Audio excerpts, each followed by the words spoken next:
யோகாதிபதி சுக்கிரனுடைய ஆட்சி, சுக்கிரன் 6 5 ஆட்சி பெற்று 10 ஆட்சி பெற்றிருக்கின்ற இந்த நாள் எப்படி இருக்க போகிறது என்பதை பார்க்கிறோம். இந்த பிஸ்னஸ் ஆரம்பிக்கிறதுல ஒரு ஃபெசிலிட்டி, ஒரு நன்மை என்னென்னா, நம்ம இஷ்டப்பட்ட நேரம் எந்திரிக்கலாம், இஷ்டப்பட்ட நேரம் தூங்கலாம். சுக்கிரன் ஆட்சி பெற்று அமரும் பொழுது யோகம் என்பது உங்களை தேடி வருகிறது. அது இந்த யோகம் அந்த யோகம்லாம் சொல்லக்கூடாது. வீடு வாங்குகின்ற யோகம், இல்லற யோகம். இந்த யோகத்தினால என்ன ஏற்படுகிறது என்றால், you have no time to stand and stare. உங்களால் வீட்டில் ஒய்ஃபு கூட டைம் ஸ்பெண்ட் பண்ணுறது, குழந்தைங்களோட விளையாடுறது முடியவே முடியாது. ஆனால் 5 ஆட்சி பெறும் பொழுது உங்களுடைய பிரச்சனைகள் என்ன, 10 இருப்பதால் பிஸ்னஸ் நான் சொன்ன வார்த்தையை திருப்பி யோசிச்சு பாருங்கள். பிஸ்னஸ் என்பது ஒரு அனகோண்டா குட்டியை போல.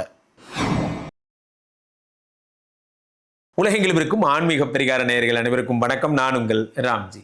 என் மனதிற்கு மிகவும் இனிய மகர ராசிக்காரர்களுக்கெல்லாம் யோகாதிபதி சுக்கிரனுடைய ஆட்சி, சுக்கிரன் 6 5 ஆட்சி பெற்று 10 ஆட்சி பெற்றிருக்கின்ற இந்த நாள் எப்படி இருக்க போகிறது என்பதை பார்க்கிறோம்.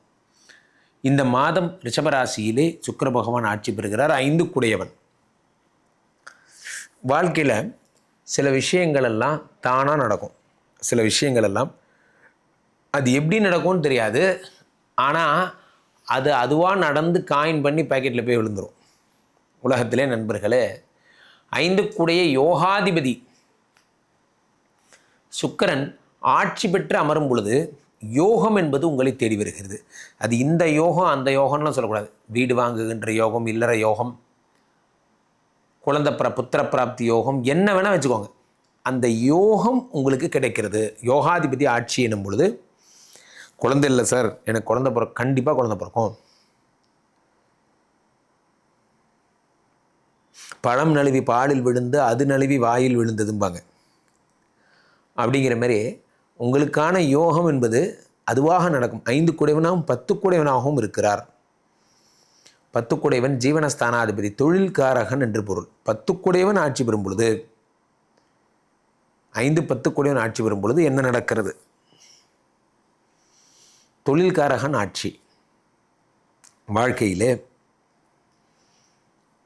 ஒரு ஜாப் அப்படிங்கிறது, ஒரு பிஸ்னஸ் அப்படிங்கிறது எவ்வளோ முக்கியம். சார், சமீபத்தில் ஒரு பதிவு என் நண்பர் ஒருத்தர் கேட்டார். எல்லாருமே நான் செஞ்சிட்ருக்கிற வேலையை ரிசைன் பண்ணிவிட்டு பிஸ்னஸ் ஆரம்பிக்கிறவங்க நிறைய பேர். எதுக்காக பிஸ்னஸ் ஆரம்பிக்கிறாங்க கொஞ்சம் சொல்லுங்களேன். எதுக்காக பிஸ்னஸ் ஆரம்பிக்கிறாங்க?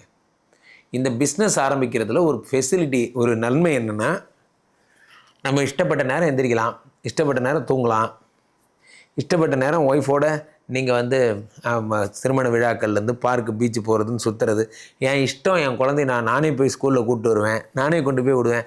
I am spending more time with family அப்படின்னு சொல்லிட்டு தான் எல்லோரும் பிஸ்னஸ்க்கு வராங்க. ஆனால் அந்த பிஸ்னஸ் ஒரு அனகோண்டாவின் குட்டியை போல். ஒரு அழகான ஒரு வார்த்தை சொல்கிறேன், நீங்கள் எழுதி வச்சுக்கோங்க. பிஸ்னஸ் என்பது அனகோண்டாவின் குட்டியை போல நாளாக வளரும்.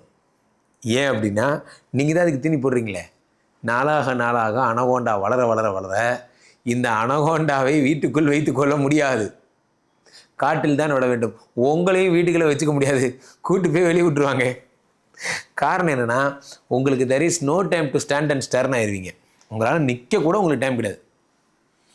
இந்த பிஸ்னஸ் வளரவே உங்களுக்கு வீட்டுக்கும் உங்களுக்குமான ஒரு சுவர் வளர்ந்து கொண்டே இருக்குது. இந்த சுவரின் இந்த பக்கம் நீங்கள் இருக்கீங்க, இந்த பக்கம் உங்கள் குழந்தையும் ஒய்ஃபும் உட்காந்துருக்கிறதா நினச்சிக்கோங்க. இந்த பார்த்துட்டு இருக்கிற பிஸ்னஸ் மேன்லாம் நெஞ்சை தொட்டு சொல்லுங்கள், நீங்கள் எதுக்காக பிஸ்னஸ்க்கு வந்தீங்கன்னு சொல்லுங்களேன். ஒரு காலத்தில் 10 வருஷம் முன்னாடி இந்த பிஸ்னஸ் ஆரம்பிக்கும் போது நீங்கள் எதுக்காக வந்தீங்க? ஏதோ கிடைக்கிற லாபம், ஒரு நாளைக்கு ஒரு 5000 ரூபா கிடைச்சாலும் அதை வாங்கி மாதம் நான் நிம்மதியாக வாழுவேன், கோயிலுக்கு போவேன், டெய்லி ஜிம்முக்கு போவேன். நீங்கள் என்னென்னலாம் டிக்ளரேஷன் கொடுத்தீங்க கொஞ்சம் யோசிச்சு பாருங்களேன். ஆனால் இன்றைக்கி நாள் பிஸ்னஸ்லேயே ஊறி போய் காலைலேருந்து நைட்டு வரைக்கும் 2 இட்லி சாப்பிட கூட உங்களுக்கு நேரம் இல்லை. ஏன் சொல்லுங்கள்? பிஸ்னஸ் உங்களை முழுங்கிடுச்சு. அந்த அனகோண்டா உங்களை முழுங்கி விட்டது. நீங்கள் இப்பொழுது அந்த பிஸ்னஸ் என்னும் அனகோண்டாவின் வயிற்றுக்குள் இருக்கிறீர்கள். இந்த அனகோண்டா வயிற்றை கிழிச்சிட்டு நீங்கள் வெளியே வந்தால் உண்டு. அப்படி ஆயிடுச்சு இப்போ நிலைமை. 5 குடையவனும் 10 குடையவனுமாக இருக்கின்ற சுக்கிர பகவான் ஆட்சி பெறும் பொழுது, யோகாதிபதி ஆட்சி எனும் பொழுது யோகங்கள் பெருக்கெடுத்து பயங்கரமான யோகங்கள். இந்த யோகத்தினால என்ன ஏற்படுகிறது என்றால், you have no time to stand and stare. உங்களால் வீட்டில் ஒய்ஃபுக்கு கூட டைம் ஸ்பெண்ட் பண்ணுறது, குழந்தைங்களோட விளையாடுறது முடியவே முடியாது. காரணம் 5 10 குடையவனாகவும் இருக்கிறான். மகர ராசிக்காரர்களுக்கு மட்டும் சுக்கிரன் ஆட்சி பெறும் பொழுது தொழில்காரகனாகவும் அவன் அமைந்து விடுவதால் தொழில் பிச்சுக்கிட்டு ஓடும். என்றைக்கும் இல்லாத திருநாளா, என்னப்பா ஆனி மாதம் இவ்வளோ கூட்டம் வருது, நம்ம கடைக்கா இந்த கூட்டம், நீங்களே நம்ப மாட்டீங்க சார், நம்ம கடை பிராண்ட் ஆயிடுச்சு சார், கூட்டம் வர ஆரம்பிச்சிருச்சு. அப்படி இருக்க வாய்ப்பு இல்லையப்பா. நம்ம மக்களுக்கு பயங்கரமான ப்ராடக்ட் தான், அவ்வளோலாம் இருக்க வாய்ப்பு இல்லையே. பட் ஆனால் 5 10 கோடி ஆட்சி வரும் பொழுது இதெல்லாம் நடக்கிறது. 5 கோடியனாக புத்திரஸ்தானாதிபதி என்று பெயர். சுக்கிரன் ஆட்சி பெறும் பொழுது குழந்தை பிறக்கிறது.